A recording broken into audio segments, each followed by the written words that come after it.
Está começando neste momento o seu programa Fé para Hoje. Nessa temporada em especial, nós estamos mergulhando em um texto de Gálatas, capítulo 5, verso 22, muito importante, muito conhecido entre os cristãos e que deve ocupar muito espaço naquilo que determina como deve ser o nosso comportamento. Aliás, é exatamente de comportamento que os frutos do Espírito falam. E neste programa nós vamos estudar um pouco e refletir por que esse comportamento é fundamental no que diz respeito ao processo de transformação e ao mundo para o qual nós estamos perseguindo. Vamos falar sobre benignidade, também como amabilidade, um fruto do Espírito que está em flagrante oposição à lógica com que o mundo funciona, o que vai confrontar o mundo diretamente. Não sai daí, está só começando o Fé para Hoje.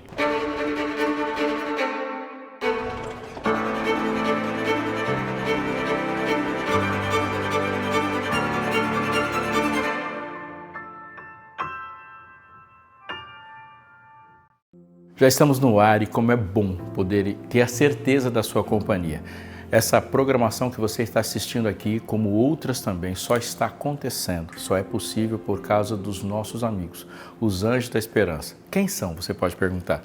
São as pessoas que se colocam à disposição de Deus, aceitando a missão e eles investem na missão a partir de doações de bens financeiros. Nós chamamos de Anjo da Esperança porque temos certeza de que assim se faz missão, com todas as pessoas trabalhando juntas, cada um com aquilo que tem as mãos para fazer. Experimente ser um Anjo da Esperança também. Qualquer doação, em qualquer valor, faz muita diferença para a vida de alguém. E é com o auxílio dos Anjos da Esperança que nós podemos oferecer para você materiais como este, Revista Esperança, Novo Tempo, Sentimentos, a Ciência do Existir. E por que falar disso agora?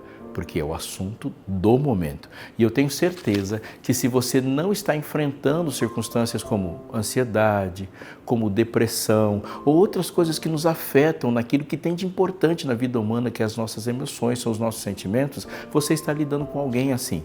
Portanto, tem duas coisas aqui fundamentais. A gente se precaver, a gente conseguir parar e construir um muro que bloqueie aí os ataques aos nossos sentimentos, mas ao mesmo tempo ter uma mão que possa ajudar os outros com informações muito importantes. Essa revista é feita para você, chega até você sem nenhum custo para você. Repito, totalmente gratuita. Quando você liga para a gente, fala com a Escola Bíblica do Novo Tempo, que ela terá o maior prazer em enviar para você, sim, chega aí até a sua casa, Revista Esperança Novo Tempo, Sentimentos, a Ciência do Existir. Não perca essa oportunidade, porque ela foi feita para você e você não vai pagar nada por isso.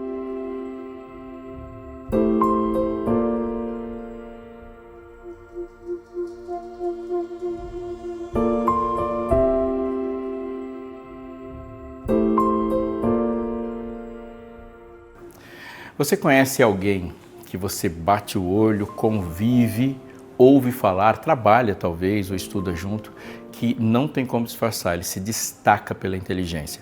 Tem muita gente por aí que convive conosco, ou algumas pessoas que se tornaram figuras públicas muito famosas, figuras televisivas, midiáticas, que a gente, querendo ou não, gostando ou não, reconhece uma habilidade, alta capacidade. Alguns se destacam pela inteligência, a capacidade de criar, a capacidade de se manifestar artisticamente. Outros desenvolvem outras habilidades, habilidades esportivas. Gente que tem um fino trato econômico de fazer um negócio, político talvez, enfim. Mas também é comum que se encontre pessoas que se destaquem por isso, mas na hora de começar um relacionamento ou esse lidar no dia a dia, se vem aquela frase, muito bom, mas é uma pessoa detestável. Isso é comum desde que o mundo é mundo. Muitas pessoas se destacam, inclusive na Bíblia, assim. Herodes pode ser considerado, nos tempos de Jesus, um gênio arquitetônico, um grande empreendedor. As obras que Herodes espalhou no seu governo eram obras incríveis, fantásticas. Mas nós não temos boas referências sobre como Herodes lidava com pessoas. Sim, é o homem que constrói um grande templo, reforma de uma maneira magnífica e faz muitas outras obras em Jerusalém, mas puxa a espada muito fácil. A gente colocando para outros lugares da Bíblia, entre alguns heróis, a gente também vai encontrar isso. Destaca-se Davi. Davi foi dito que era um homem segundo o coração de Deus naquele episódio onde Samuel vai lá e vai para ungir e ele é o escolhido de Deus entre tantos irmãos. Mas em muitos momentos, o relacionamento que Davi construiu perto das pessoas ao redor foi um relacionamento horroroso. E a gente pode dizer que Davi não é necessariamente um ótimo exemplo como pai. E também não foi um exemplo de um bom vizinho para Urias. Davi explodiu com facilidade diante do episódio em que o esposo de Abigail, o Nabal, o confrontou, e a reação de Davi não pode dizer que foi necessariamente amável. Miriam, Arão, enfim, a humanidade lida com essas características de uma explosão de uma habilidade que é valorizada culturalmente e, ao mesmo tempo, há um traço de personalidade, um item relacional que gera um ruído nisso. Eu estou totalmente exposto a isso, vulnerável a isso, porque nasci neste mundo caído e tenho uma inclinação para o pecado como você também tem. Não há uma blindagem de nós mesmos contra isso. É por isso que a gente precisa compreender, nesse sentido, uma das ações do Espírito Santo. Afinal de contas, nós estamos falando de frutos do Espírito. Uma das ações do Espírito Santo, e a principal delas, é produzir no ser humano, a partir dessa regeneração de um novo nascimento, um novo ser. Agora, presta muita atenção nessa informação, porque ela é de fundamental importância.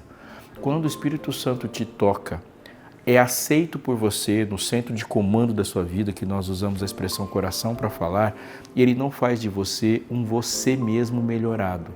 Repito, Deus não melhora você.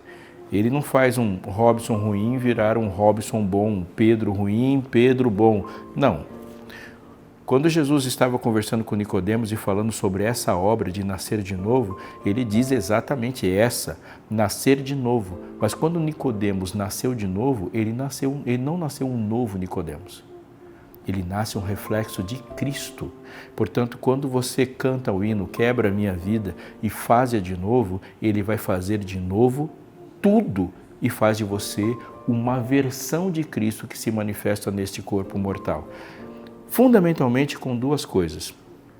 A personalidade de Cristo, as ações de Cristo, a pessoa de Cristo se manifestou ao mundo por ações, e a gente pode definir essas ações por dons. Cristo curava, Cristo falava, Cristo expulsava demônios, Cristo alimentava a multidão, Cristo tinha poder em suas mãos e ações que mudavam corações de pessoas. São ações poderosas. E aqui entenda dom como uma coisa. Dom não se resume a uma habilidade qualquer. Por exemplo, uma pessoa que canta muito bem, que toca muito bem, que fala muito bem. Não é só isso. É isso também. Mas dom é uma habilidade que produz um efeito sobrenatural. Portanto, quando Jesus falava, não era a sua habilidade de construir frases inteligentes. As pessoas ouviam Jesus e respondiam de uma maneira miraculosa, sobrenatural. Nunca ouvimos falar alguém como este homem. Tu tens as palavras de vida eterna. Me compreende? É fazer alguma coisa e algo sobrenatural acontecer. Mas há outro aspecto de Cristo que o Espírito Santo faz em transformação na nossa mente. Ele gera em nós um comportamento, uma personalidade, um trato como de Cristo.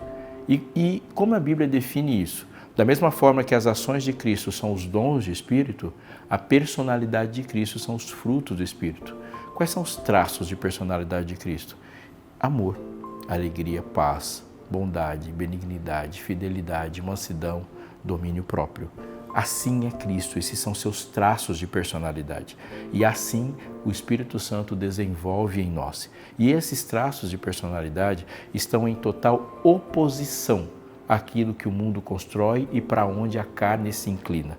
Portanto, para cada fruto do Espírito que você vê em Gálatas 5:22, há anterior a ele uma oposição ou um sentimento contrário da qual nós estamos incentivados o tempo todo a fazer. E por que isso é muito importante?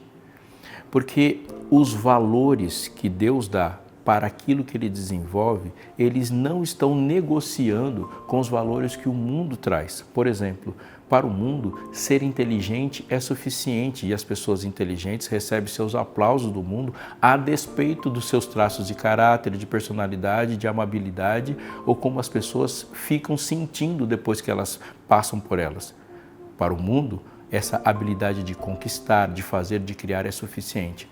Deus coloca-nos numa posição de olhar todas essas coisas em uma postura de ponto de vista elevado. Por exemplo, ainda que eu fale a língua dos homens e dos anjos, ainda que eu tenha tamanha fé a ponto de transportar montanhas, ainda que eu conheça todos os mistérios e toda a ciência, ainda que eu entregue todo o meu corpo a ser queimado, sem amor, nada é, nada disso se aproveitará, tudo barulho. Há, portanto, um desenvolvimento das ações que devemos fazer em Cristo que não podem ser separadas com as emoções santificadas e com relacionamentos assim. Vamos ver como Tiago fala disso se relacionando com o Espírito Santo.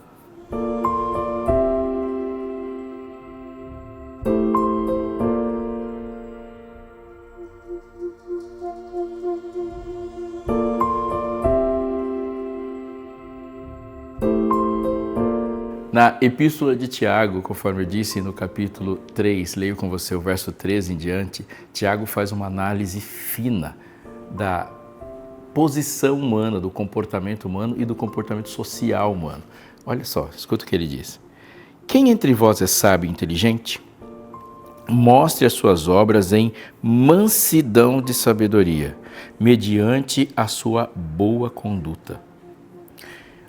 Um processo cognitivo elevado, sinapses, criatividade, memória, tudo aquilo que a gente pensa como construção da inteligência, Tiago coloca como elementos em submissão a virtudes.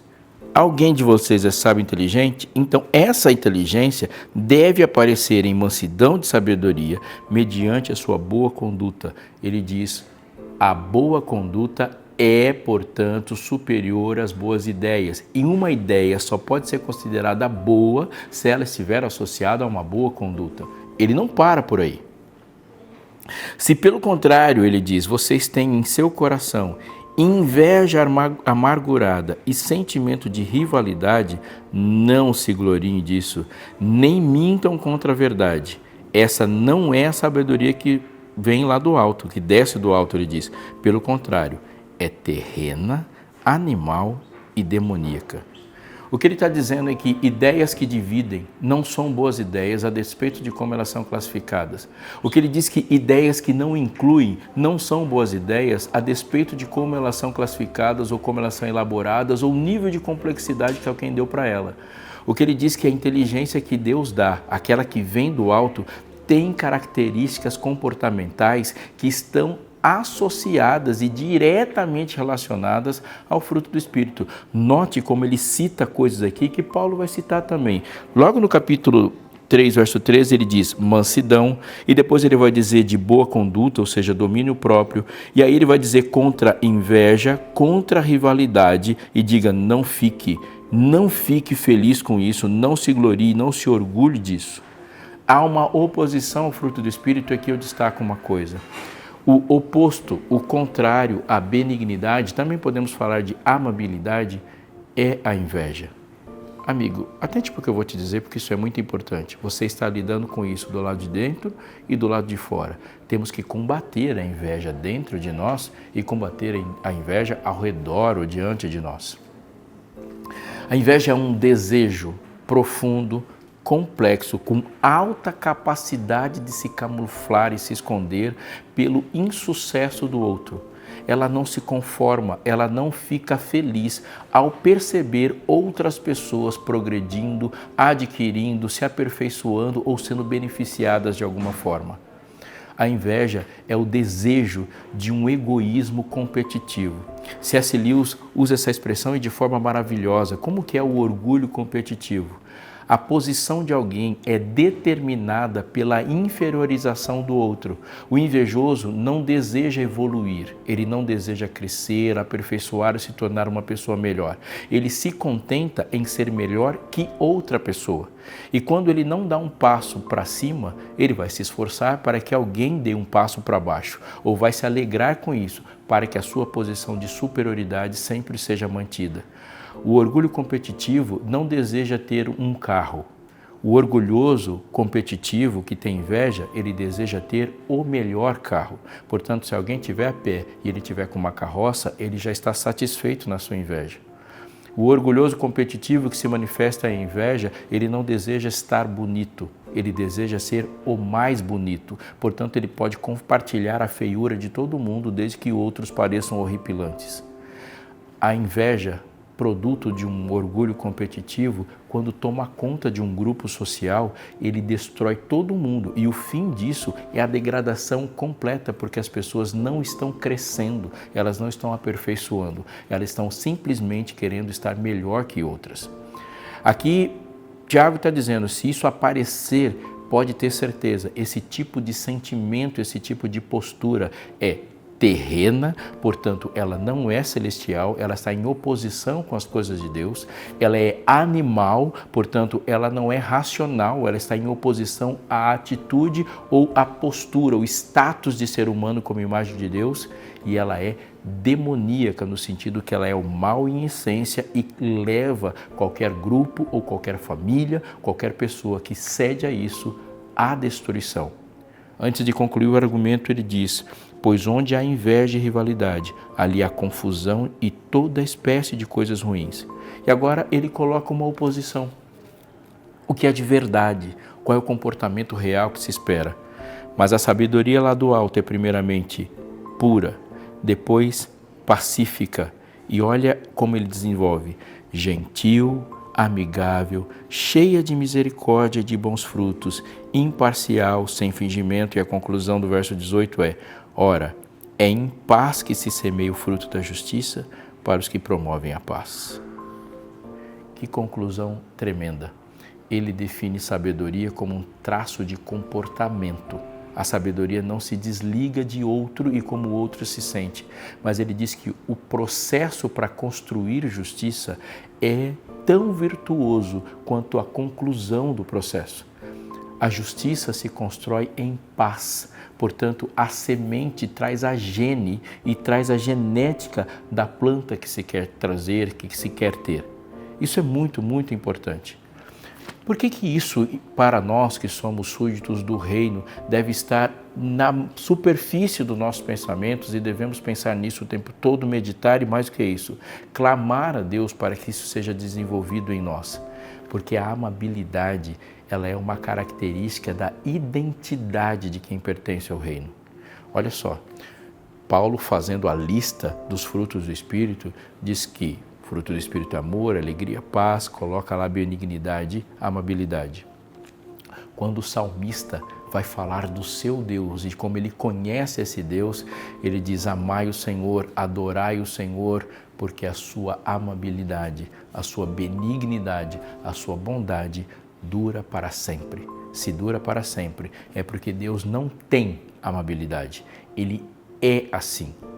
É característica do divino a benignidade. E quando ele cria um homem à sua imagem, conforme a sua semelhança, ele quer que a sua semelhança seja manifestada a partir de uma amabilidade que vem dele. É fruto do Espírito, porque o Espírito é assim. Da mesma forma que temos exemplos bíblicos de inveja, como por exemplo a rebelião que houve contra Moisés, os conselhos que a Bíblia dá: não tenhas inveja do homem violento, porque esse caminho não é longo. Há invejas como se tiveram em muitos aspectos da Bíblia. Davi foi invejado da mesma maneira que invejou. Há também lições maravilhosas do resultado que o Espírito Santo faz na vida de pessoas, tornando-as amáveis. E os exemplos estão aí para serem seguidos e para que Deus seja glorificado no sucesso, conforme eu disse que Ele tem, em desenvolver corações neste mundo caído parecidos com o dele.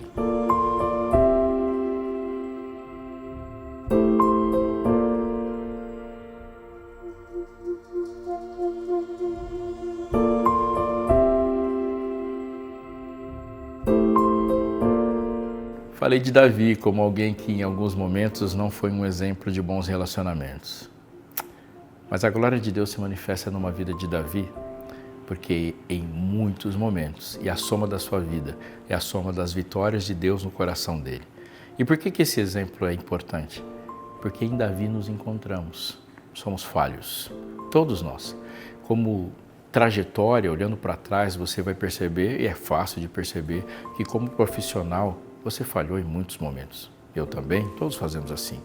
Como pais, como mães, como colegas, como amigos de igreja. Não há nenhuma pessoa que conviveu conosco tempo suficiente que pode dizer que tudo foi perfeito. Não, nós somos imperfeitos. A mesma pessoa que teve posições reprováveis em relação aos seus filhos, a relação a Urias, o Eteu, mas também é uma pessoa que escreveu assim: o Senhor é meu pastor e nada me faltará. No começo do Salmo, tudo parece levar-nos a compreender que ele sozinho está falando de uma relação do seu Deus.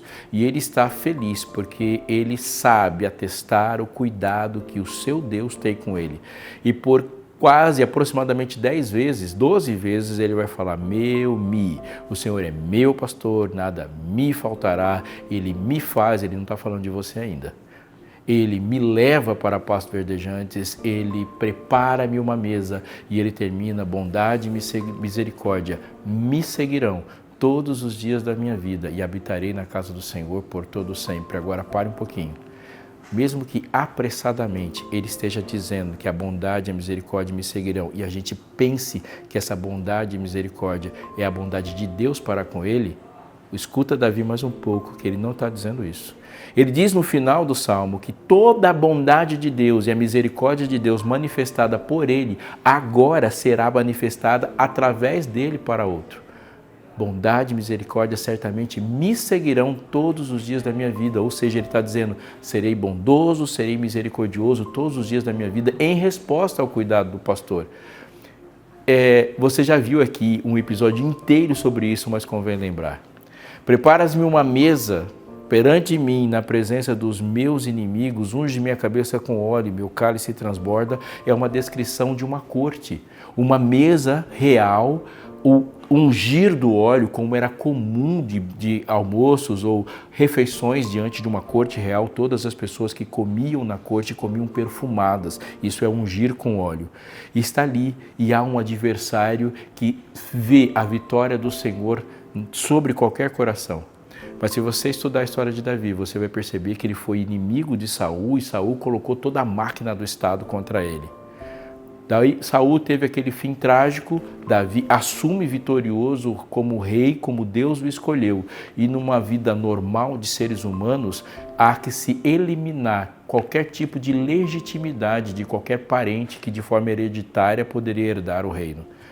A família de Davi deixou um descendente, Mefibosete, que pela lógica humana deveria ser como descendente de um rei, o rei a sucedê-lo. Mas há uma quebra de dinastia, o rei passa a ser Davi. Qual é a atitude de um rei normal sem o fruto do Espírito? Achar esse descendente e, por fim, eliminar a última semente. Mas a pergunta de Davi é: resta alguém ainda da família de Saul? Um rei normal perguntaria: para que eu possa matá-lo? Mas a resposta de Davi, o motivo da pergunta de Davi não é esse: para que eu possa ser benevolente para com ele. E Davi agora vai lá em Lodebar, um lugar inóspito, lá na quebrada, e vai buscar Mefibosete, alguém que não tem mobilidade, que é aleijado de ambas as pernas, e faz o que com ele? Prepara uma mesa perante ele e coloca Mefibosete à presença dos seus inimigos, que é uma família agora que depois o rei ungiu sua cabeça com óleo.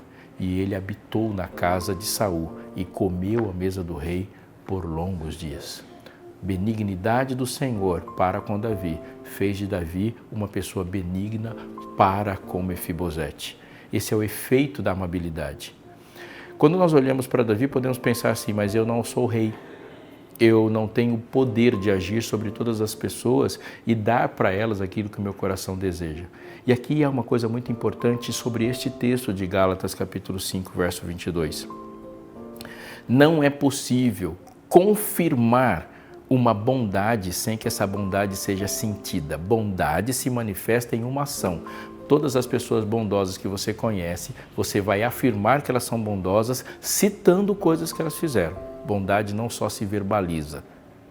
Mas a amabilidade, ela é ampla em relação à bondade, porque a amabilidade não é só uma ação concreta material. A bondade ou a benignidade, a amabilidade, como colocada ali no texto de Gálatas, se reflete a intenção amável. E essa intenção amável, mesmo que não concretizada, vai de uma outra forma aparecer pelo trato com as outras pessoas. Davi quis e executou.